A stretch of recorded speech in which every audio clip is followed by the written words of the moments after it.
예, 2부 들어가겠습니다. 우리가 우인이 조금 병들을 분리하면서 조금 위축되는데 하나님께도 열심히 하라고 좋은 분을 보내주셔서 오늘 감동을 해주시고 앞으로 우리 많은 선교회 고모님으로 계시면서 많이 도와주실 겁니다. 오늘 그분이 간증해 주실 거니까 우리가 많은 은혜를 받기를 바라고요. 오늘 특별히 과일을 사오셨습니다. 박수 한번 쳐주세요. 그리고 또 간식을 앞에 놓여있는 과자 있죠? 우리 전소영 자매님께 박수 한번 쳐주세요. 감사합니다. 정말 매일 사오시면 감사합니다. 우리 이거 먹으면서 은혜로운 감정을 듣기로 하겠습니다. 네, 박찬상 석훈님. 안녕하세요. 아드님은 동영상 좀 앞으로 오세요.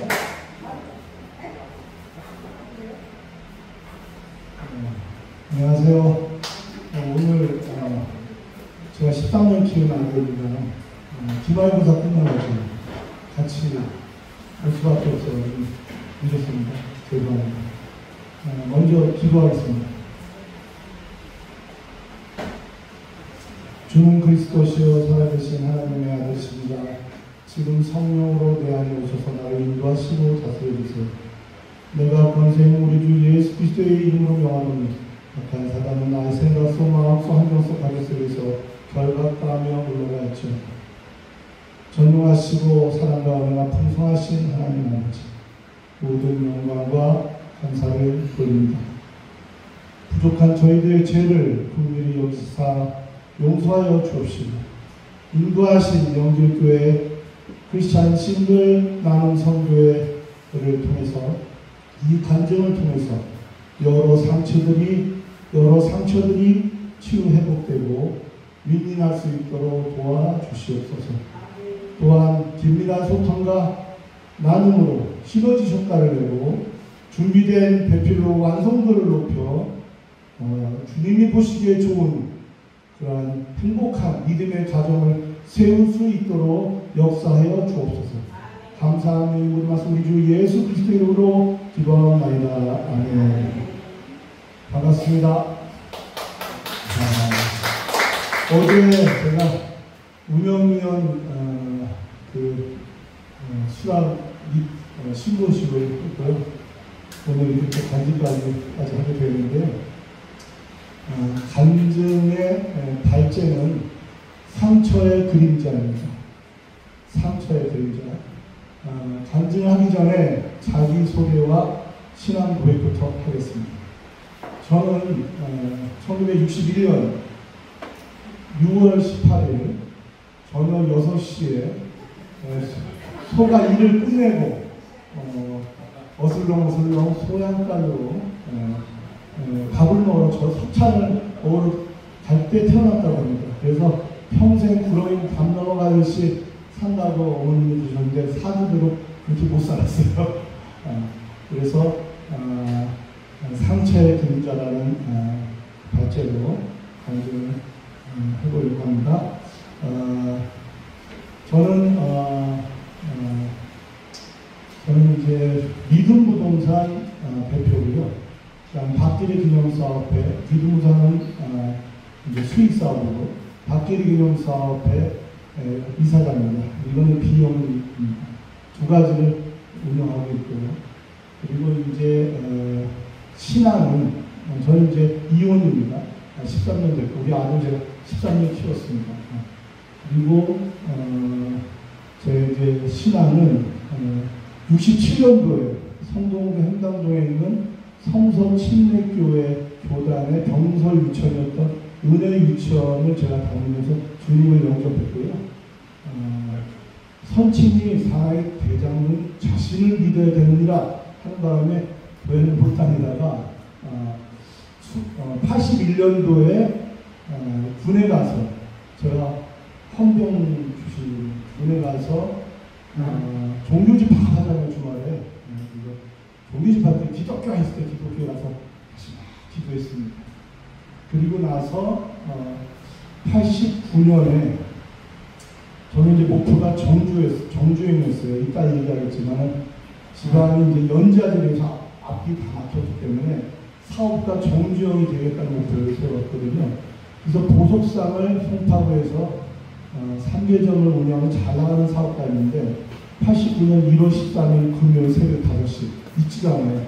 1월 13일 금요일 새벽 5시 도난당했습니다. 1호점이 도난당했어요. 제가 피 까먹는 거예요.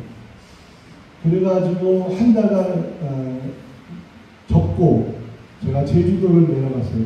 성안교회에 지금 쳐보시면 안 되는데 바리톤 김승철 교수가 제 평생 친구예요. 갔더니 성안교회 정영태 목사님을 소개했어요.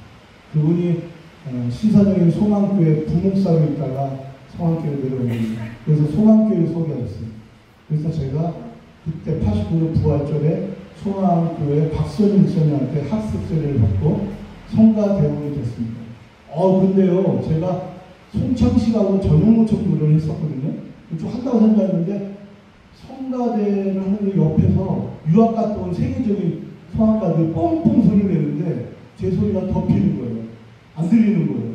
자존심은 제가 있잖아요. 그래서 뒤늦게 제가 교회 음악을 했어요. 성악도 하고 지휘도 하고 그렇게 해서 신앙생활이 시작됐고요. 본격적으로.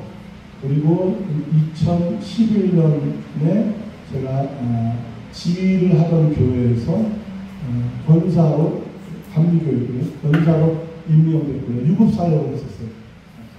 임명됐었고 바로 12년도에 선친이 돌아가셔서 6개월만 쉬겠다고 했다가 오랫동안 쉬게 되었고요. 그리고 이제 여러 이제 고난들이 시작됐는데요. 어쨌든 신앙생활 45년 정도 한 것 같은데 아직 권사 14년 차고요. 그러나 체험신앙에서 오늘 그 체험신앙 제가 61년생이니까 중고청년생 같은데 그 체험신앙을 좀 빙산의 일관만 원래 2시간 정도 해야 되는데 30분 이내로 하라고 해서 제가 여러 연설이나 축사 같은 거 해봤어도 사실 간증은 평생 처음입니다. 하지만 체험을 그대로 얘기하는 거니까 질서리도 해도 원고 없이 해도 가능할 거라 생각하고 해보도록 하겠습니다. 핵심만 말씀드리겠습니다. 상처의 그림자.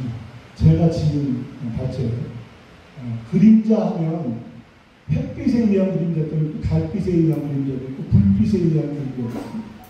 상처하면 마찬가지로 여러 상처도 있어요. 정신적 상처, 육체적 상처, 영적인 상처 엄청 많죠. 상처도. 그래서 그림자도 다양합니다. 진한 그림자가 선명하게 노골적으로 쫓아올 때도 있고요. 숨어있을 때도 있어요. 그림자 안 보일 때도 있고요. 또 그 빛이 어디에 있냐에 따라서 그림자가 길쭉할 때도 있고요. 짧을 때도 있고요. 여릴 때도 있습니다. 음악은 똑같아요. 다이나믹처럼 그림자도 그렇습니다. 상처도 똑같다고 생각해요. 그러니까 여러분들은 저보다 이제 연하이신 분들은 이 체험 시간을 들으시면 조금이나마 도움이 될까. 또 비슷한 연배를 하더라도 또 우리가 경험이 또 다르니까 우리가 상처를 가지고서 또 그렇게 우리가 공감하면서 하면 좋을 것 같다는 생각이 듭니다. 자, 제가 사립초등학교를 다녔어요.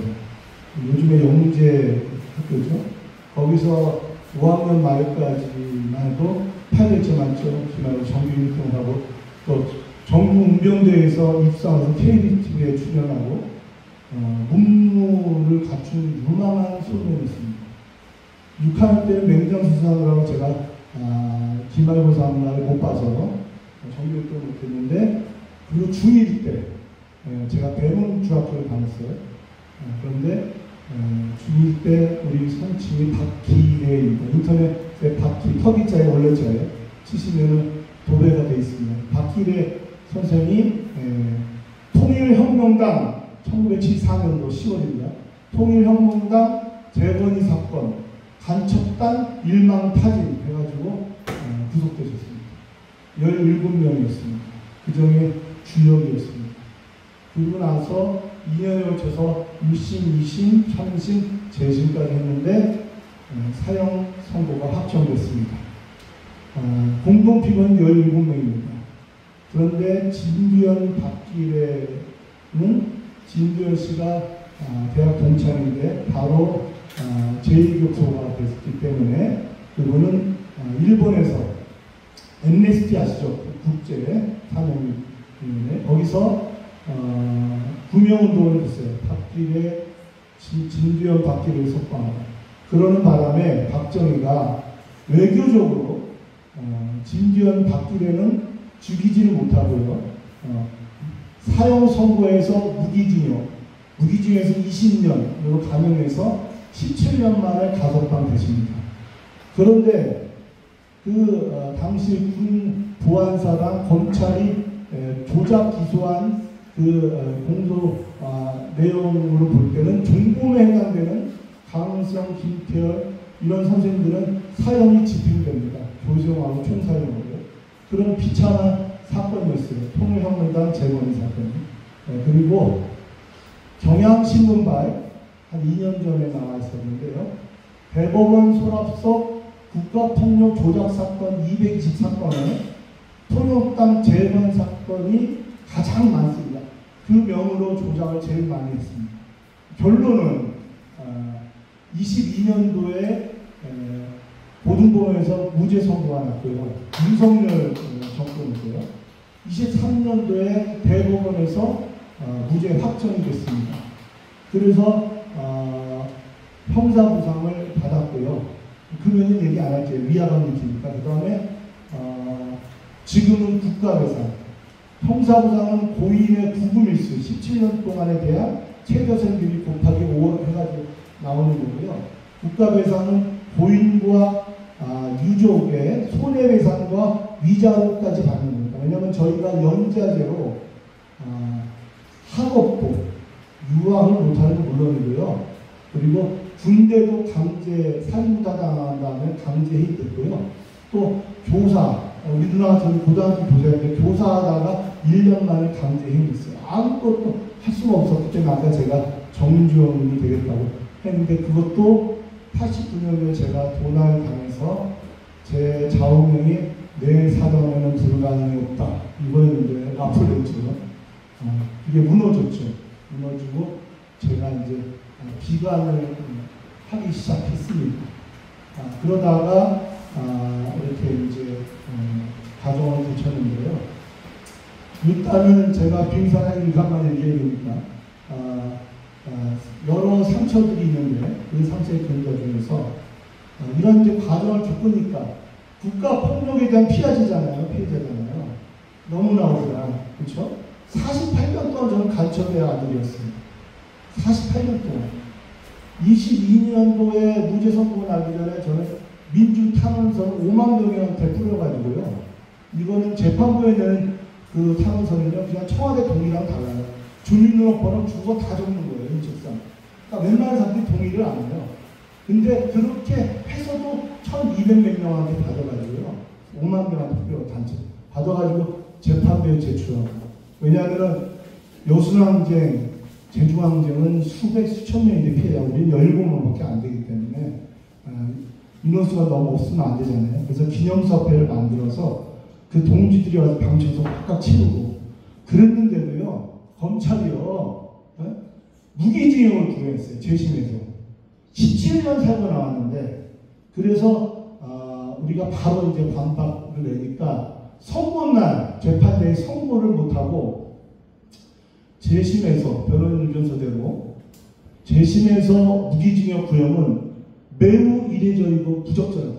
이런 반응을 했어서 재판부는 검찰랑 같이 안 가는구나. 안심했는데 안 된 걸요. 선고를 4번이나 연기하는 거예요. 5번 만에 선고하셨어요. 이것도 헌정사상 드문 일이에요. 4번 하니까 그래서 6년이 걸렸어요. 재심만. 그러니까 어떻게 해요? 피가 마르죠. 그래서 그때는 목숨을 걸고요. 목숨을 걸고 한이 맺혀 있잖아요. 우리 50년. 목숨 걸고 고등법원 중앙지검 그 사이에 붙어있는 사이에서 제가 현수막 목에 걸고 전봇대다 건 다음에 목에 딱 걸고 5m짜리 걸고 제가 차 지나다니는데 좀 튀어나와가지고 판사 태관한테 보라고. 그리고는 비가 와도 우중시한 시 저기 링크도 있어요. 하면서 제가 그 검찰을 저거 하는 규탄하는 그런 시위를 했어요. 다 찍어가고 그랬어요. 그러고 나서 이제 재판이 열렸는데 재판장이 퇴근하면서 봤습니다. 법정에서 하는 얘기 재판이 최고의 재판이에요. 퇴근하면서 봤는데 거의 매일 하시던데요. 건강이 걱정됩니다. 69년생이었어요, 제가. 그만하셔도 충분히 알겠습니다. 그러더라고요. 그래서 이제 2달 하다가 56차 기자회견 순환식 돌아가면서 동지들 하다가 이제 그만하고 그리고 이제 가는데 선고가 4번 연기되는 거예요. 그래서 제가 변호인한테 첫 번째 연기됐을 때 항의해라 재판부에. 그리고 전화 통화니까 녹음해라. 법정에서 녹음하는 것은 불법이지만은 내가 통화하는 거 녹음해라. 그래가지고 항의하니까 이제 행정관 사무관이 봤잖아요. 그러니까 말하니까 주심이 판결문 주심이 있어요. 재판정을 진행하는 거예요. 김영진 주심이 변호인하고 통화하겠다. 그래서 전화가 온 거예요. 전화를 한 거예요, 이제 변호인이. 그러니까 7분을 통화해요. 7분 때 녹음해라 해서 녹음했어요. 그 분석했어요. 그 다음 2번째 선고가 또 연기되는 거예요. 그래서 제가 이번엔 제가 전화해서 항의했어요. 그랬더니 또 최고의 재판장이 전화가 또 와서 변호인하고 통화했고 그래서 변호인이 또 이제 통화를 해가지고 15번씩 2번을 통화했어요. 그리고 총 37분, 38분 되죠. 그걸 다 분석을 했어요. 분석을 또 듣고 10번도 더 듣고 분석을 해가 재판부가 뭘 원하는구나. 재판부가 뭐가 고민이구나. 당시의 고민은요. 우리보다 1년 2개월 전에 공동피고인 17명 있잖아요. 4명이 묶어서 재심을 청구했는데 7년, 8년 계류되고 있는 거예요. 개시도 안 되고 있는 거예요. 그런 선행 사건이 있었던 거예요. 근데 우리는 덜커덩 왜냐하면 그렇게 하면 안 되거든요. 왜냐하면 얘네들이 그 조작, 공소장 69개항을 조작할 때는 그 동기들끼리 서로 원망하게끔 그렇게 조작을 해놨거든요. 그렇기 때문에 그걸 가지고서는 안 돼요. 판사가 판단하기 힘들어요. 그래서 저는 닷길에 하나만 단독으로 저는 재심 청구를 하고 왜? 닷길에만 무죄 나오면 주력이니까 주범이니까 나머지 다 연동돼서 95%가 조금씩 연동돼 나올 수 있다 해서 한 거예요. 심플하게. 우리는 개시가 된 거예요. 위법이 인정돼서. 그런데 선행은 안 되고 있는 거예요. 근데 개시를 해놓고 사건 딱 보니까 막상 뚜껑 열어보면 너무 방대하다는 거예요. 그래서 선행 사건이 아직 계류중인데 눈치 보인다. 그 다음 그 강을성 그분은 이제 군무관이었어요. 군에서 당해하고 다니는 사람 있잖아요. 그분은 군에서 총사령을 당했어요. 총사령. 그러면 군에서 1심, 2심, 3심, 재심까지 해서 된 거를 어떻게 우리가 뒤엎느냐. 그 다음에 한양대 교수가 있었어요. 그분은 구속된 적이 없는데 임의성 없는 판결이고 수사 과정이라고 할 수 있겠느냐, 강제성이 있다 할 수 있겠느냐, 이거 추가 변론해라. 그래서 그 추가 변론을 하기 위해서 어떤 노력을 했냐면요, 주님이 역사하셨어요. 그걸 제가 건축한 겁니다. 참 막막했어요. 밭길에만 갖고 안 되는 거예요. 공동피고인데 긍정적으로 생각했어요. 19명이 있는데 김태라고 이영재 하나님 교수 둘만 딱 찍어준 거예요. 둘만 하면 되는 거예요. 근데 이제 군은 말이죠. 기록 보관 기간이 30년밖에 안 돼요. 우리 사람은 50년이잖아요. 없어요, 기록이. 그래서 이제 고민하던 중에 저는 그 꼼꼼한 성격이에요. 방청석에 오는 분들이 다 이 기념사업의 동지들 아닌 유족들인데 모르는 분이 오면 누구세요? 가서 물어봐요. 공동피고원 쪽에서 왔나요? 물어봐요. 아니요. 강을성 그쪽 변호인 사무장입니다. 난 딱 걸린 거죠. 그래서 미국으로 이민 간 걸로 알고 있는데 회의를 느껴서 아니라는 거예요. 그래요? 그 큰딸 강진옥이가 나랑 61년생 동갑인데 같이 가해도 하고 있었는데 연락해달라. 만약에 싫다 그러면 변호인끼리라도 협력하게 해라. 그래야 서로 윈윈하고 좋지 않겠느냐. 연락이 됐어요. 그래서 만나서 이제 회의를 했고요. 그래서 결론은 강진옥이가 진술서를 자필로 써줘서 재판부에 제출됐습니다.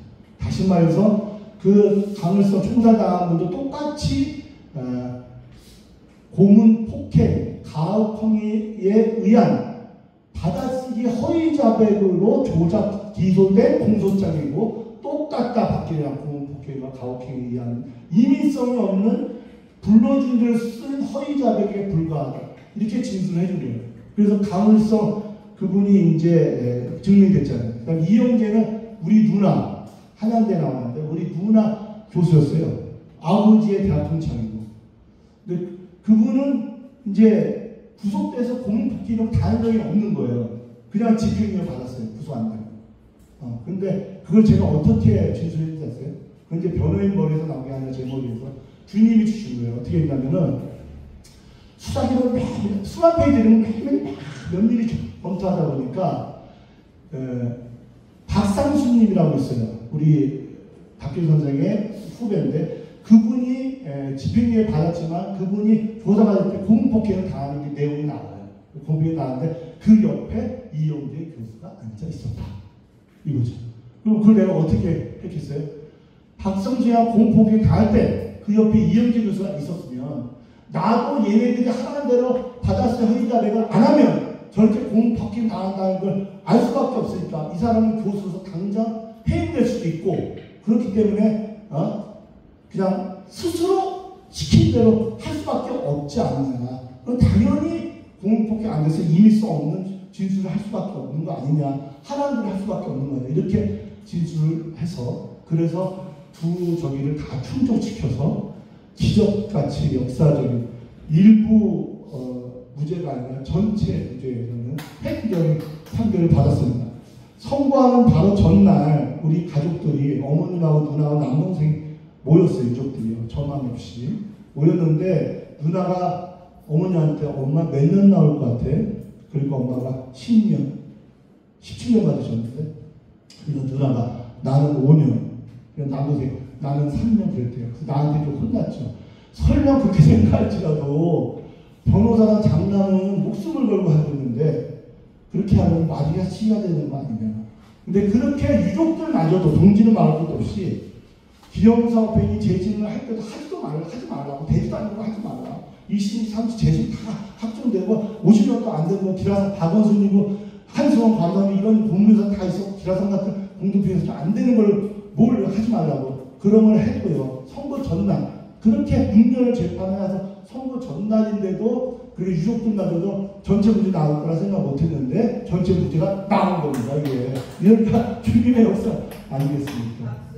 이런 과정에서 몇 분 남았어요? 이런 과정에서 상처의 변자에 대해서 일단 마무리하겠습니다. 이런 한이 있다 보니까 이게 이제 제가 기생 좀 보시죠. 다림이라고 돈이 많은 사람이 다림에서 얼굴이 펴진다는 거잖아요. 그렇죠? 그런 거 보셨죠? 맞는 것 같아요. 상처가 많아도 또 상처가 치유돼도 돈이 없어서 가난에 찌들어서 한이 많아서 몸부림치면서 살면서 욕하면서 막 분노하면서 온갖 현상이 나타나죠. 그 인자들이 그렇게 살고 부자는 여유가 있으니까 다리고 점쳐 이러잖아요. 그렇죠? 근데 마찬가지인 것 같아요. 제가 무죄 나오기 전까지는 제 삶이 그랬는데 무죄 나오고 3년 됐잖아요. 완전히 모습이 달라진 것 같아요. 의연해진 것 같고 그 다음에 우리 집안이 교수들은 그래요. 우리 기념사업회 교수들은 정말 획기적인 판결이다. 역사에 남을 일을 했다. 우리 박 대표는 위대하다. 이런 말을 해요. 왜? 공동표에 17명이나 유족까지 하면 100명이 넘어요. 3대 4대까지 했습니다. 그 다음에 아까 경향신문과 대법원 선업소 국가법원 조자서 220사건을 통일한 재검색에 제일 나갔죠. 유사사까지 하면 수백 수천 명이잖아요. 그 사건들이 재신문 청구하면 연동돼서 다 무죄 나와서 우리보다 사형이 집행된 분들은 더 많이 받을 수가 있어요. 그런 이제 들었는데 이러한 이제 상처가 제가 48년 동안 간첩의 아들이었잖아요. 그 한이 어떻게 나타나는지 제가 표현해보려고 해요. 여러분들 한번 비교해보세요. 어떻게 나타나면 저는 초등학교 때 사립초등학교지만은 사립초등학교 때문에 한 달마다 담임이 복대 가서 주소 그러면 남녀잖아요. 쫙 키를 서요. 그러면 한 명씩 한 명씩 한 달마다 짝꿍을 이렇게 정할 정도로 그리고 매달 인기 투표를 했었어요. 근데 저는 항상 인기 투표 1위였어요. 그것도 2위하고 표가 17표 차이 날 정도로. 근데 여자가 19명인데 몰표 다 받았어요. 그 이유가 뭐냐면 키가 중간, 중상 정도였고요. 수집어였어요. 제가 수집어 없었어요. 그래서 뭘 발표하면 이게 팍 그랬어요. 내 짝꿍 김지영도 그랬어요. 그런데 인기는 제일 많아요. 요즘에는 그런 남자 인기 없잖아요. 근데 그때는 습기 없고, 그리고 도시락을 딱 열었어요. 우리 어머님은 한가운데도 계란후라이를 캐리거든요. 계란후라이를 딱 드러내면 백문답이 되어 있잖아요. 눌려 있으니까. 근데 어느 날 딱 계란이 없어요. 계란을 가래를 누가 붙여요. 누런 가래를. 그 투번 오늘 봤어요. 옆에 김정희가 본 거예요. 김정희 나중에 서울대 사범대 수석으로 들어갔는데 한 거예요. 근데 뚜껑 딱 켜고 내가 봐봐. 선생님한테 얘기도 안 하고 가만히 있었어요. 근데 이제 그런 저의 인성이라든가, 뭐 쉽게 없는 것도 있지만, 그런 걸 좋게 봤는지 엄마한테 얘기를 해가지고, 저는 김지영하고요, 4년 동안 계속 짝꿍을 했어요. 근데 나중에 알고 보니까 어머니가 얘기해서 담임이 그렇게 만들어준 거예요. 그 정도로 제가 여리고, 선하고, 뭐 등치도 크지 않고, 그랬었어요. 그랬던 제가, 그렇게 성장했던 제가 중1 때 아버지 사건 터졌잖아요. 그리고 이제 간첩이 됐잖아요. 아니, 학교가 말이죠. 그 학생, 그 부장 선생이 사업선생인데 손등을 떼는 선생인데 중앙정보부 출신이에요. 그리고 내 짝꿍 아버지도 참 중앙정보부. 다 뭐 이런 실세들이 너무 많은 세상이었어요. 그리고 뭐 제가 어떻게 되겠어요? 네. 간첩이 아들인데. 그러니까 말도 못하죠. 그런 가운데서 학교를 다녔어요. 중학교를 다녔어요. 근데 어떻게 성적이 제가 이제 중학교에서 한 3등, 10등 이내 70명 들었었는데 중2 때 아비사건 털이 난 다음에 학습을 잃었어요. 왜? 우리 집에 군부한사 사복과 군복을 입은 사람 20여 명이 새벽에 담을 넘어갔어요. 그래서 2달간 장학을 했어요. 우리 아버지를 잡으려고. 그리고 첫날 어머니한테 붙어서, 우리는 압박에 있었어. 어려우니까 붙어서 그 사람이, 부한 사람이, 박 선생은 살아서 나오기 힘듭니다. 그러니까 협조하세요. 이렇게 말한 거예요. 그래서 어머님도 하나를 다 했죠. 그래도 우리 어머님도 불구직죄로 징역 3년에 집행유예 4년을 받았어요. 그러니까 제가 학업 의욕이 떨어졌겠죠.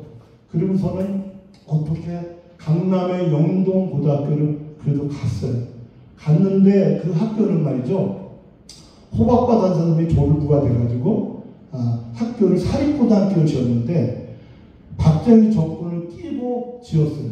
그래서 교장이 공수부대 특전사 별셋 중장, 그리고 우리 담임이 공수부대 특전사 중대장 박금태요. 이런 사람들이 학교를 장악을 해가지고 당시에는 전국에서 9년, 고등학교 때 교련하셨잖아요. 9년을 저게 제일 잘하는 학교였어요. 영동고등학교. 아시죠? 그래서 그때는 우리가 경기고등학교가 서울대를 많이 갔어요. 그런 학교에서 제가 살인구타를 당합니다. 고등학교 1학년 때. 17살, 16살 때. 어떻게 당하냐면 박금철 딱 좋아하는 각지 소원이가 서로 얼굴을 보이니까 추천을 못하니까 이제 박창선 반장을 해봐. 이제 이렇게 된 거예요. 그래서 저는 어린 나이에 우리 아버지를 감옥에 쳐놓은 놈들인데, 그렇잖아요? 박정희 친이들이잖아. 놈들인데 내가 어떻게 하수인이 될 수 있냐. 어린 나이에. 그런 생각을 해서 제가 사양을 했어요. 사양을 했더니 어머니를 만나겠다고 했는데 어머님이 겁이 나서 피해가지고 바람을 맞췄어요. 그렇게 해서 저는 이제 찍혀가지고 살인부타를 다녔는데, 그것도 나 대신에 반장된 이철성이가 성경위에 한다고 나랑 같이 가자고 했는데 그거를 고자질을 하기를 창세기가 말을 안 들어 이렇게 고자질해가지고 교류 시간인데 밖에 연면녀 사기로 했다고 다시 실내에서 한다고 해서 땡 치자마자 들어오자마자 저를 이제 때리는 거예요. 그 다음 안 되니까 주먹을 들고 안 되니까 목화팔이 얼굴까지 나는 거예요. 그분은 연면녀에서 앞차게 하면 붕 떠서 떨어지고 이런 식으로 군대식으로 했던 거예요. 그렇게 제가 땡 쳐서 땡 칠 때까지 맞았어요. 아무 이유 한마디 안 하고 50분 동안. 그래서 그때 같은 반이던 박한규라는 친구가 장례식 때 와서 누나한테 증언했는데 때리는 박금주한테 질리고 그걸 맞고 버티는 박창사한테 질려서 다 기억합니다. 그러니까 우리 차녀가 당장 가야 되는 그 박금주 죽여버린다. 그럴 정도로 이거는 시가입니다. 시가. 그렇게 제가 부탁을 당했는데 끝까지 이유도 모르고 잘못한 게 없으니까 제가 끝까지 굴복을 안 했어요. 딴 애들은 물고 뭐 빌고 하잖아요. 굴복을 안 했어요. 안 했어요. 그래서 저는 이제 정신적으로 이미 강해져 있죠. 아버지는 감옥에 사형수를 했고 나는 셋째지만 장남이고 나를 지켜야 된다 이런 생각에 안 했어요. 그랬더니 땡 치니까 교무실 내려와. 그러니까 교무실 딱 내려가니까 이번엔 시큼한 먹방이에요. 먹방에 넣는 걸 그때부터 본격적으로 한 때부터 불렀어요. 그때는 이 빨갱이 새끼야 이러면서 저를 살인 못하겠어요.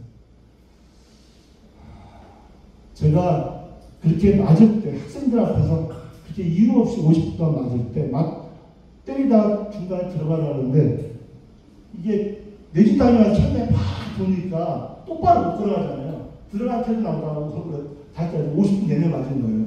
그리고 또 목발에 이렇게 맞고. 그러니까 사람이 어떻게 돼요? 그 다음에 또 맞을까봐 제가 인위적으로 눈을 40번 만들어가지고 눈을 안 맞추려고 이러면서 학교 생활을 했어요. 또 영어 선생한테도 그랬고. 그렇게 제가 악몽 같은 고등학교 생활을 보냈어요. 그 한 이제 성희대가 나타나요. 성희대가 나타나가지고 술집 가서 이제 싸워가지고 이제 파출소에 가. 그래가지고 이제 고소를 당해.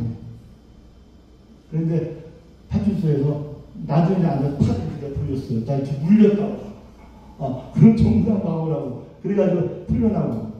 그래서 제가 어찌됐든 간에 폭력으로 기소유예 하나 있고 벌금 10만, 기소유예는 정가 아니라고 벌금 10만 원짜리 하나 있어요. 제가 했는데 어찌됐든 간에 그 분노가 이제 그렇게 나타났고 또 한 가지는 자살이라는 걸로 나타났어요. 그 자살을 고3 때 5년간 참다 못 이기고 자살을 계획적으로 시도를 했었고요. 그런데 그 자살이 영동대교에서 떨어져서 죽는 계획이었는데 주님이 하셨다고 봐요. 왜냐하면 하늘을 쳐다보고 있는데 세상은 노랗게 보이거든요. 죽으려고 그러면 덤프트리 장난감처럼 보이고. 그런데 하늘을 쳐다보면서 영동대교를 걷는데 왜 영동대교는요 바로 처음에는 땅이에요. 한참 가야 강물이거든요. 근데 저는 수영을 1m도 못했었어요. 그래서 강물에 떨어지기로 했었기 때문에. 왜냐하면 땅에 떨어지면 안 죽을 수도 있잖아요. 부상으로 끝날 수도 있잖아요. 그래서 강물까지 걸어가는데 하늘 쳐다보고 걸어가는 눈물 흘러가는데 아버지가 이렇게 떠가지고 이렇게 얼굴만 이렇게 타오면 떠가지고 입이 움직이는 말을 거는 거예요. 그래서 그 말에 대답을 하고 그러고 나니까 또 아버지는 사형수였죠. 어머님이 또 이렇게 입을 움직이는 말을 거는 거예요. 그 대답을 또 했죠. 다리 담가 뛰어내려갔다 하니까 그때는 다리 맨 끝에 초소가 있었거든요. 딱 초소인 거예요. 그 순간 갑자기 세상이 하얘지고 장난감처럼 덤프트리 되고 막 커지고 소리도 막 커지고 막 갑자기 겁이 나는 상황에서 두 가지 말이 움직이는. 너 창선이는 이미 여기서 죽었다. 너는 껍데기다. 너는 껍데기다. 그러니까 장렬히 전사할 거냐, 비열하게 껍데기를 살 거냐, 이 두 마음이 교차는 진짜 어린 나이에. 근데 결국은 제가요, 못 죽고 눈물 콧물 탁 흘리면서 영동대교에 집이 중국동인데, 거기까지 걸어갑니다. 그리고는 일주일 동안 신음정폐하고, 밤에 처음 걸어 잠그고, 제가 다 출근 안 했어요. 걸어 잠그고, 제가 학교를 안 갑니다. 그런데 마지막 날 어머님이 잠깐 나가자. 그래서 워커리 커피숍으로 택시를 타고 가시는데 진달꽃이 쭉 보였어요. 딱 갔는데 진달꽃이 뭐 꽃이 폈어요. 그런데 갔는데 탁 한가지 내다보면서 어머님이 내가 큰아들 고등학교도 못 졸업시키고 그럴 바에야 너 죽고 나 죽고 같이 죽자. 그러고 우신 거야.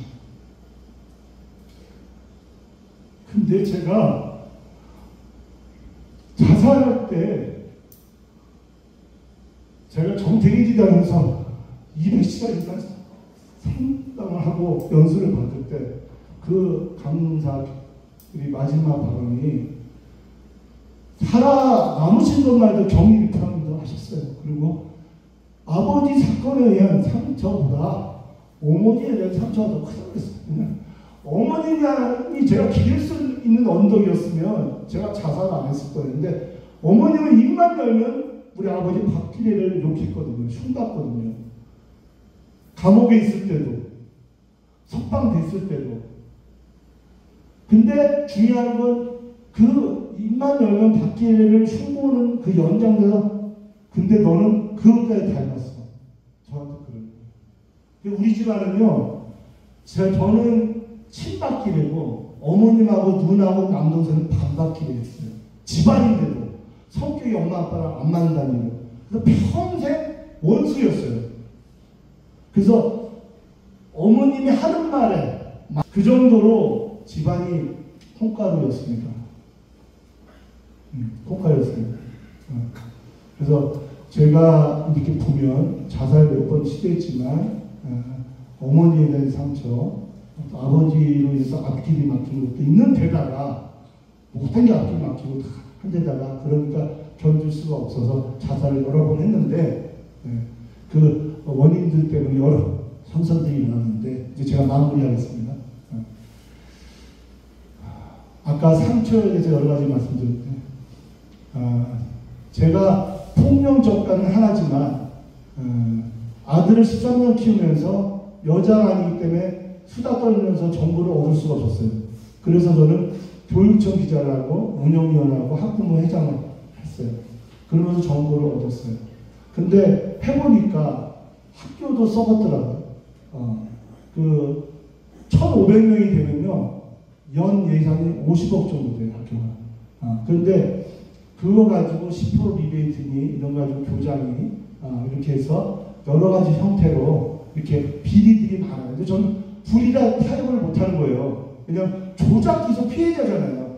그러니까 거짓, 조작 이런 거에 대해서 트라우마가 너무 심한 거예요. 또 어머님한테도 이거 상처였잖아요. 아버지는 양반이었거든요. 그 시대에 얘 아버지는 양반이었다.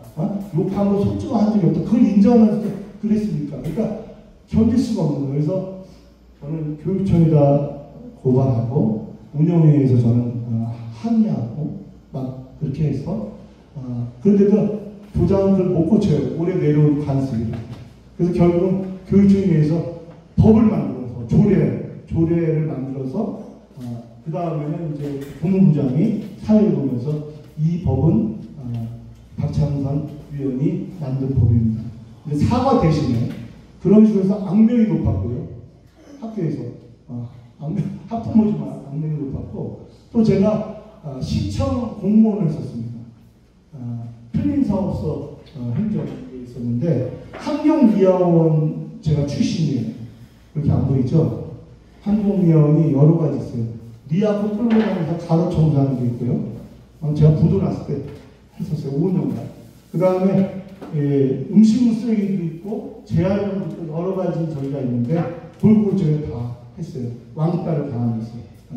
그런데 그 환경미화원 하면서도 제가 악명을 높았어요. 왜? 환경미화원들이요. 제가 들었을 때는 1년 비정규 계약직이에요. 1년마다 팔 목숨이에요. 그러니까 그 공무원들한테 성상납까지 해요. 네. 말도 못해요. 여자들도 있잖아요. 그 비리가 말도 못해요. 그리고 그 처우도 말도 못하고. 그리고 제가 또 그 불의에 저기 하잖아요. 그래서 제가 진정서 내고 뭐 이곳저곳에다가 탕서 내고 온갖 저걸 했어요.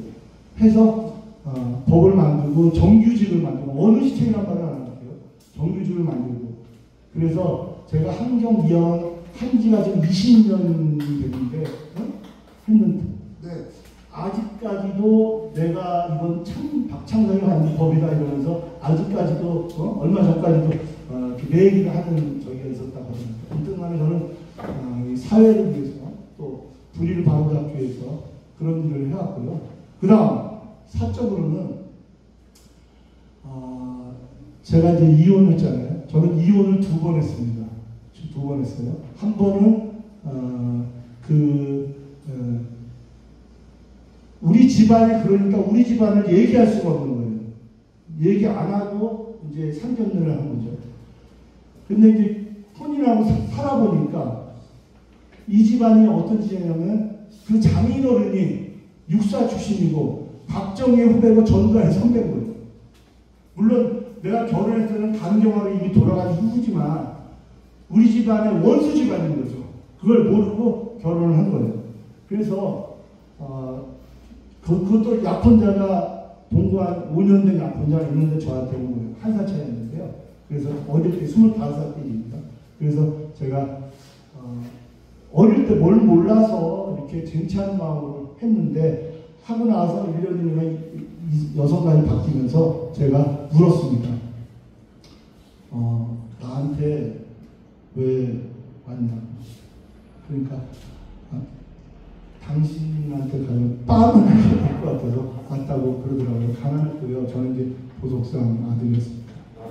그 다음부터는 제가 이제 마음이 흔들려서 그냥 저도 모르게 같이 살 수가 없는 거예요. 그래서 제가 이혼해 노래를 불렀습니다. 25살 때 결혼해가지고 그랬고요. 그래서 우리 아들, 제가 아들 앞에서 지금 증언하는 겁니다. 아들이 이제 재혼한 아들입니다. 아들 재혼해서 아들을 낳은 다음부터는 큰 아이들이 지금 16년이니까 34, 39입니다. 큰 애들이.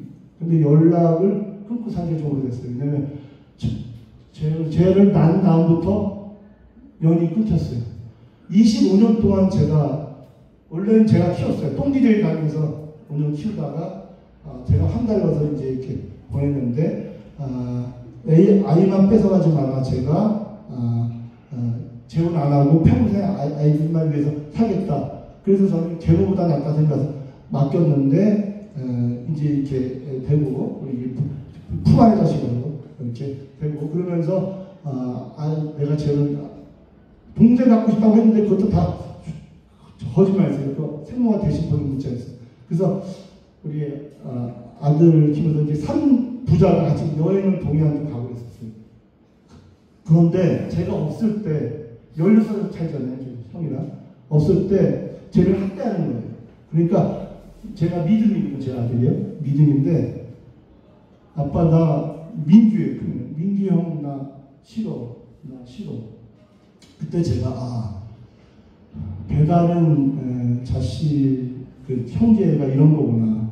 그때 제가 선택을 해야 했어요. 둘 중에 하나 선택해서 다 안고 갈 수가 없었어요. 너무 그게 근본적으로 너무 미워하는 거예요. 시기 있잖아요. 사랑을 뺏겼다는 거죠. 그래서 제가 어린 5살 때부터 제가 13년 키운 거거든요. 18살. 쟤를 선택했어요. 그래서 큰애들하고 연락 끊긴 지가 좀 꽤 오래됐습니다. 이런 아픔이 있고요. 그렇지만은 결론내기 한다면서 진짜 결론합니다. 제가 이름이 베풀성인데요. 아유 참. 뭐 이런 다 지금 빙산일갈인데요. 다 거두절미하고 제가 남은 여생은 자살도 여러 번 시도했었는데 내 인생이 여기까지구나. 더구나 더 이상 비굴하게 부지런히 살지 말자. 자살 3번이나 제가 했던 사람인데 마지막에 제가 우리 선친의 날 호랑이는 죽어서 가져남기고 사람은 죽어서 이름을 남겨야 되는 일을 하셨기 때문에 이름을 남기는 게 뭔가 해서 아버지 사건 무죄 만드는 거고 우리 홈그라즈가 된 우리 형제들 단합시키는 거고 그래서 김영사학회 재심을 해가지고 그걸 다 이루었어요. 그래서 누나랑 남동생은 이보다 행복할 수 없다. 다들 좀 좋아해요. 그런데 남동생은 결혼기념 35주년 했고요. 근데 저는 따져보니까 총 결혼생활 14년밖에 못했더라고요. 그러니까 너무 억울해요. 근데 모든 거 유족 대표, 김영사 대표 전부 다 제가 다 대표하고 있거든요. 그러니까 어머님은 네가 아버지보다 아버지가 고려대학에 나오셨어요. 어머님 전주사구나. 네가 아버지보다 진화됐어. 그런데 저는 안 행복한 거예요. 저는 개인사를 이렇게 돌아봤을 때 저는 불행한 거예요. 뭐지? 무죄나면 다 해결될 줄 알았는데 내 인생은 뭐지? 그런 거. 근데 지금 또 제가 이제 응답받는 거는요. 제가 서원기도랑 공약을 했어요. 재심하는 동안에 기념사 9년 동안에 그냥은 안 될 것 같아서 새벽기도 200번 이상 나가면서 서원기도 했어요. 하나님 무죄 주시고 무죄로 보상받으면 교회 세우겠습니다. 하나님이 원하는 교회 세우겠습니다. 그리고 기념사회 동기들은 여러 종교들이 있는데요. 그분들한테도 무죄 나와서 보상받으면 우리 재단 만들어서 다목적 센터 만들겠습니다. 그래서 우리 기념사회는 10여 개의 분과별 단독방이 있어요.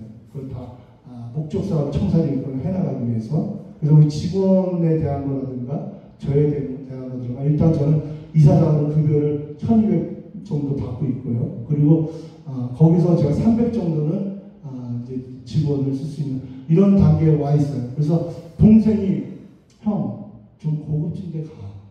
형 이제 모든 건 다 이뤘잖아.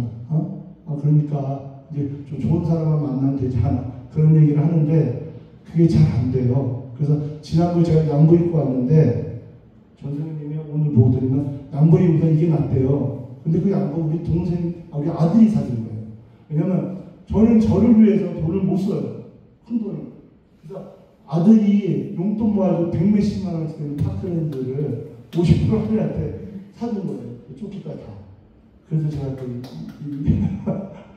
어쨌든 간에 지금 상체에 그림자는 얘기는 못했는데요. 일단은 너무 제가 말을 오래 하는 것 같아서 제가 마무리하면 아까 그림자가 여러 가지 있다 했잖아요. 상처도 여러 가지 있다 했잖아요. 그게 여러 분노로도 나오고 뭐 삐지는 걸로도 나오고 비관하는 걸로도 나오고 남을 비난하는 걸로도 나오고 아주 수천 가지 현상으로 나타나요. 그걸 전 다 제가 직접 겪어봤잖아요. 제가 그 주체였잖아요. 지금 먼 발치에서 이렇게 봐요. 그러니까 주님이 축복하셔서 형사보상 받고 어머님이 제일 많이 받아요. 형사보상은 1.5배고 국가배상은 우리의 한 3배 더 받아요. 그러니까 근데 어머님이 93세예요. 내일 사람이잖아요. 지금 기념사표를 하고 있고 나도 그 아버지 옆에 들어간다. 2부 만들었어. 그 대를 이어서 이거는 저기가 아니에요. 정치 사상이에요. 이건 신앙이 아닐 때 무상한 정치 사상. 이순신 해전대왕의 정신을 드리는 그런 거니까 이거를 대를 이어서 해나갈 믿음이까지 있으니까 내가 받는 보상금 전에 상속 공주한다. 상속 공주까지 해줬어요. 그러니까 제가 관리하고 있는 게 지금 어떻게 보면 수십억이 되는 거죠. 근데 그 사이에 6년 동안 사이에 제가 부도가 나서 제가 날린 또 재산이 수십억 돼요. 그러니까 얻는 게 있으면 잃는 게 있고요. 고난 뒤에 축복이고요. 축복 뒤에 또 고난이에요. 그리고 나를 돌아보세요. 나한테서 나타나는 여러 현상들이 있는데 현상들이 있잖아요.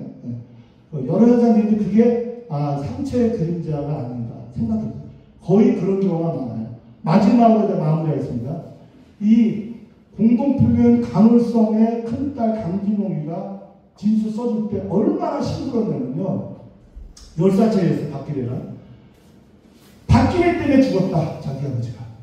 박기래를 따라가는 습관인데 죽었다.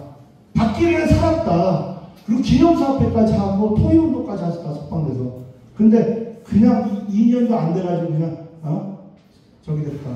그러면서 너무너무 원망해요. 너무너무 친구지만 너무너무 살고 너무너무 원망해요. 그 원망이 하늘을 찔러요.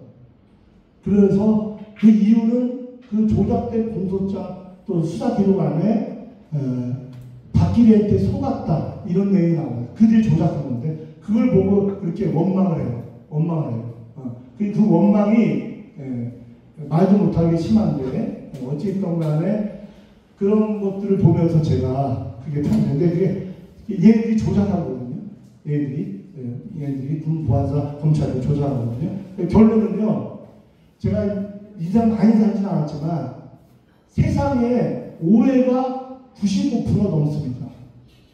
수십 년 후에 밝혀지는 것까지 하면 오해가 90% 이상입니다.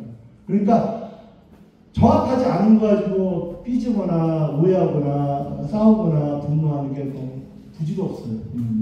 그리고 나한테 나타나는 여러 현상들이 그 상처의 그림자인 경우가 너무 많기 때문에 오늘 시간상 그냥 줄이는데 자세하게 설명을 할 수가 없기 때문에 근데 어쨌든 간에 그 돌아보시고 부디 치유 아까 기도할 때처럼 치유 회복돼서 우리 공동체가 윈윈하고요. 그리고 준비된 대필로 이렇게 성숙해져서 주님의 보기에 좋은 그런 믿음의 가정 같이 세우기를 간절히 원합니다. 오늘 너무 감사합니다. 죄송합니다.